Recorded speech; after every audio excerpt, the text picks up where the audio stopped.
ራሱ ካርድ ሲሰጥ ማለት ነው። የኦፍሳይድ ሩል ግን ይለያል።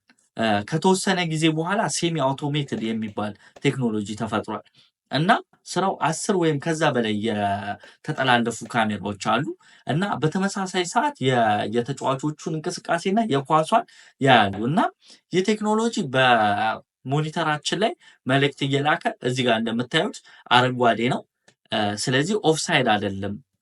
ነገር ግን ቢሆን ኖሮ በ1 ሜትር ርቀት ውስጥ የምናያት ምልክት ኦሬንጅ ትሆን ነበር።